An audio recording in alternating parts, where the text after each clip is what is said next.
Most of us navigate the world feeling like separate, disconnected fragments. We move through a chaotic environment where every other person, object, and obstacle appears as something entirely distinct from ourselves. When life becomes a sequence of struggles and exhaustion, we naturally question why the world is built this way. If we are just small players in a vast system of suffering, the design of the universe seems unnecessarily harsh.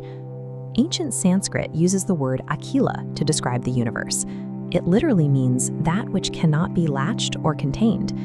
It suggests that despite the manifold forms we see, the underlying substance of everything in existence is one. Under this lens, the separation we perceive between ourselves and the objects around us evaporates. Every person you meet and every star in the sky is a manifestation of the same single entity. But this leads to a logical knot.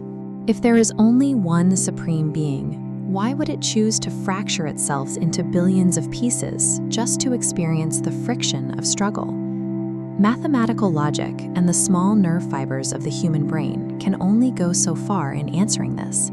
We cannot calculate our way into the mind of the infinite. To find an answer, we have to look past the data and attempt to understand the psychological state of a creator that existed before time or space began. Imagine an existence of total, unmoving solitude. Before the universe began, there were no secondary objects to look at, no dimensions to move through, and no other beings to acknowledge. A person starts to lose their grip on reality when left alone in a large vacant house for too long. The Lord faced that same restlessness, but on an eternal scale. This entity had the power to see, but there was nothing to look at. It existed in a void where its own capacity for perception had no target. Even the capacity for emotion was trapped. The creator could feel love or anger, but with no one else in existence, there was no way to express those feelings. Trapped in the restlessness of utter loneliness, the only escape was to create. The universe wasn't a luxury, it was the necessary mechanism to survive the madness of being alone. The solution was to multiply. By fracturing its own form into billions of distinct parts, the single entity finally had others to see, to love, and even to be angry with. This unfolding of the one into the many is called Leela, or divine play. The chaos and the movement we see are the components of a massive, synchronized performance the Lord created for his own company. In this light, our restlessness and our struggles take on a different meaning. They are the very dynamic interactions that cured the Creator's isolation. By existing within this creation and feeling the weight of our own lives, we are saving the Lord from the void of eternal loneliness. It is a cosmic game of hide and seek. The single entity is playing with himself, hiding within our forms and waiting to be discovered. If reality is a loop of the divine searching for itself, we have to consider how to actually participate in that discovery.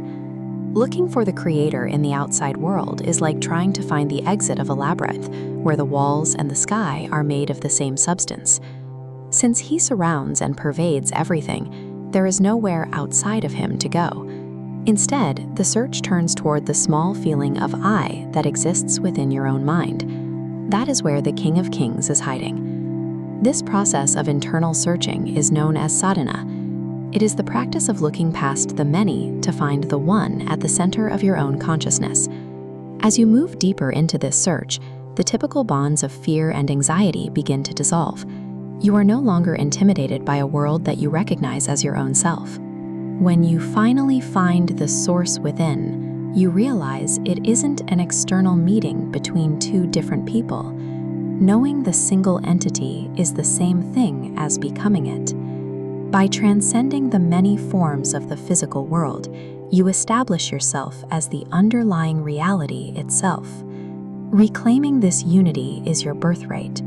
You are the single entity, finally recognizing its own face in the mirror of the universe.